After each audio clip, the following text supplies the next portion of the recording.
आप आजाद हैं, आजाद रहें। पाकिस्तान एक ऐसी जमीन जहां लोग अपनी मजहबी आजादी के लिए अपने घर, मालो दौलत और हत्ता के अपनी जान तक कुर्बान कर रहे हैं। एक मुल्क जो सिर्फ पॉलिटिक्स या जियोग्राफी का नतीजा नहीं था, बल्कि एक अकीदे, एक जज्बे और एक ख्वाब का नतीजा था। पाकिस्तान सिर्फ एक नाम नहीं, एक तारीख, एक इनकिलाब और एक नई तारीख थी, जहां से एक नई दुनिया का नक्शा बना, जहां एक कौम ने दुनिया को दिखा दिया कि आजादी का मतलब क्या होता है। ये सिर्फ तारीख नहीं, ये हमारी पहचान है, ये हमारा पाकिस्तान है। 1857 का गदर, जिसे ब्रिटिश मुतनी यानी बगावत कहते हैं, असल में ये हिंदुस्तान की आजादी की पहली कोशिश थी, मगर इस जंग का सबसे ज्यादा नुकसान मुसलमानों को उठाना पड़ा। ब्रिटिश हुकूमत ने मुसलमानों को मुल्क का सबसे बड़ा दुश्मन करार दे दिया था। उनकी सियासी, तालीमी और माशी निजाम को तोड़ दिया गया। मुसलमान पहली बार समझ गए कि अगर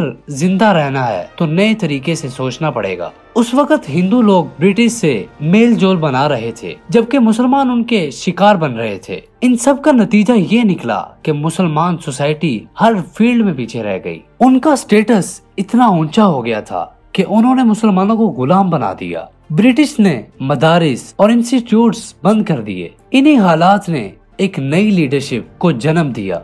सर सैयद अहमद खान वो पहली शख्सियत थे जिन्होंने मुसलमानों को मॉडर्न एजुकेशन की तरफ दावत दी। उनका कहना था कि अगर मुसलमान तालीम हासिल नहीं करेंगे तो हमेशा पीछे रह जाएंगे। उन्होंने अलीगढ़ कॉलेज बनाया, बाद में यूनिवर्सिटी बन गई। उनका मिशन ये था, इंग्लिश सीखो, तालीम लो और नए जमाने के साथ चलो। उन्होंने हिंदू और मुसलमान के कल्चर के फर्क को पहचान कर अलग सियासी शनाख्त का आइडिया दिया। सर सैयद अहमद खान ने मुसलमानों को एंग्लो मोहम्मदन कल्चर का हिस्सा बनाकर मशवरा दिया। उनका मकसद ये था कि मुस्लिम्स ब्रिटिश के साथ कॉन्फ्लिक्ट ना करें, बल्कि उनसे कुछ सीखें। उनके मुताबिक मुसलमान सिर्फ इस्लाम पर चलकर मॉडर्न दुनिया में आगे बढ़ सकते हैं। सर सैयद ने हिंदू उर्दू कॉन्फ्लिक्ट से मुसलमानों के हक में आवाज उठाई। उनका मिशन आगे चलकर पाकिस्तान की बुनियाद बना। 20वीं सेंचुरी के आगाज से मुसलमानों को अपनी पहचान का एहसास हुआ। हिंदू मेजोरिटी ने जब उर्दू के खिलाफ आवाज उठाई तो मुसलमान जाग गए। इसी दौरान अल्लामा इकबाल ने 1930 में इलाहाबाद में एक खिताब दिया, जहां उन्होंने मुस्लिम स्टेट का तस्वुर दिया। उन्होंने कहा कि मुसलमान एक कौम है, उनको अपना फ्यूचर अपने तरीके से बनाना चाहिए। उनका ये ख्वाब था एक आजाद मुस्लिम स्टेट का, एक पाकिस्तान का। अल्लामा इकबाल ने कहा कि इस्लाम सिर्फ मजहब नहीं है, एक मुकम्मल लाइफस्टाइल है। उनका मानना था कि हिंदू मुस्लिम एक मुल्क में नहीं रह सकते। उन्होंने यूथ को जगाया कि वो अपनी असलियत को समझें। उनके कलाम ने एक तहरीक बना दी। अल्लामा इकबाल खुद तो पाकिस्तान नहीं देख पाए, लेकिन उनका तस्वुर इस मुल्क की रूह बना। अब 1906 में मुस्लिम लीग का क़याम ढाका में हुआ ताकि मुस्लिम्स आवाज बुलंद की जा सके। कायदे आज़म मोहम्मद अली जिन्नाह इनिशियली कांग्रेस में थे, मगर हिंदू लीडरशिप के डबल स्टैंडर्ड्स देखकर अलग हो गए थे। कायदे आज़म ने कहा, we are not a minority, we are a nation. उन्होंने एक डिसिप्लिन और लीगल तरीके से मुस्लिम्स का केस लड़ा। उनका ये नारा था, इत्तिहाद, ईमान और नज़्म ज़ब्त। कायदे आज़म ने हर फोरम पर मुस्लिम्स हकूक का दिफा किया। उन्होंने नेहरू रिपोर्ट और कांग्रेस के बेस्ड रवैये के काफी मुकाबले किए। कायदे आज़म सिर्फ लीडर नहीं, एक बैरिस्टर थे जो बात कानून से करते थे। मुस्लिम लीग जिन्नाह की लीडरशिप में एक कुव्वत बन गई थी। कांग्रेस का हिंदू राज का ख्वाब अब मुस्लिम्स को मंजूर नहीं था। 23 मार्च 1940 को लाहौर के मिंटू पार्क, जो आजकल इकबाल पार्क के नाम से मशहूर है, वहाँ पर एक तारीखी जलसा हुआ। यहाँ ऑल इंडिया मुस्लिम लीग ने डिमांड की कि मुस्लिम्स के लिए अलग होम लैंड होना चाहिए। इस रेजोल्यूशन को बाद में पाकिस्तान रेजोल्यूशन कहा गया। इस दिन ने तारीख का रुख बदल दिया। अब पाकिस्तान एक ख्वाब नहीं बल्कि एक गोल बन गया था। ये रेजोल्यूशन इंडियन मुस्लिम्स के लिए एक रे ऑफ होप था। हिंदू प्रेस ने इस रेजोल्यूशन को बर्बाद करने की कोशिश की, लेकिन कायदे आज़म ने मीडिया के प्रेशर के बावजूद अपना स्टैंड नहीं छोड़ा। रेजोल्यूशन ने मुस्लिम यूनिटी को मजीद मजबूत कर दिया। ये निशान था कि मुस्लिम्स एक नया सफर शुरू कर चुके हैं। अब यहाँ तक तो सब कुछ ठीक चल रहा था, लेकिन कांग्रेस ने हमेशा हिंदू मेजोरिटी के इंटरेस्ट को तरजीह दी। मुस्लिम लीग की डिमांड्स इग्नोर की गई। ब्रिटिश हुकूमत ने भी मुस्लिम्स के साथ फेयर रवैया नहीं रखा। क्विट इंडिया मूवमेंट के बाद कांग्रेस के लीडर्स जेल में चले गए, लेकिन मुस्लिम लीग ने ब्रिटिश के साथ कोऑपरेट किया। इस वजह से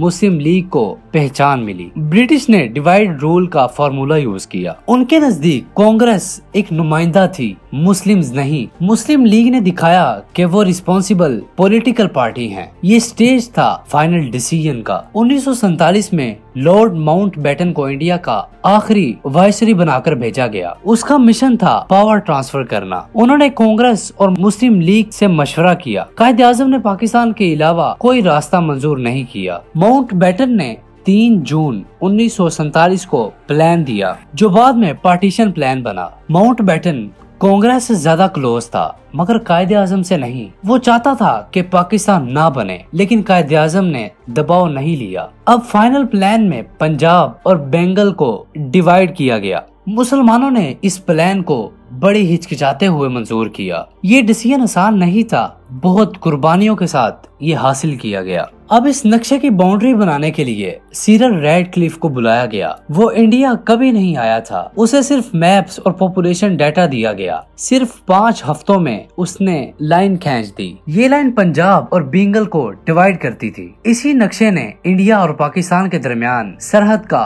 फासला किया। रैडक्लिफ ने प्रेशर में आकर कुछ फैसले किए। इस डिवीजन ने आने वाले दिनों में जंगों की बुनियादें रखी। पाकिस्तान को सिर्फ जमीन नहीं, फौरन एक निजाम भी बनाना था। इस वक्त की अफरा तफरी ने कत्ले आम, हिजरत और दुख बड़े मंजर पैदा किए। इस पार्टीशन की वजह से तकरीबन 1 करोड़ से ज्यादा लोग एक जगह से दूसरी जगह मूव हुए। हजारों लोगों को ट्रेन में कत्ल किया गया। औरतें, बच्चे, बुजुर्ग, किसी को नहीं बख्शा गया। मगर मुसलमानों का जज्बा कमजोर नहीं हुआ। उनका मकसद साफ था, इस्लाम के नाम पर आजादी। ये तारीख का सबसे बड़ा ह्यूमन माइग्रेशन था। लोग लाहौर, अमृतसर और दिल्ली से भाग गए। मुहाजिर पाकिस्तान में कुछ नहीं लेकर आए थे, सिर्फ ईमान और जज्बा लेकर आए थे। इन कुर्बानियों का फल था पाकिस्तान। हर कातिलाना मंजर के पीछे एक जज्बा था। पाकिस्तान का मतलब क्या? ला इलाहा इल्लल्लाह। कायदे आज़म ने कभी हार नहीं मानी। कैंसर के मर्ज में भी वो अपने मिशन पर कायम रहे।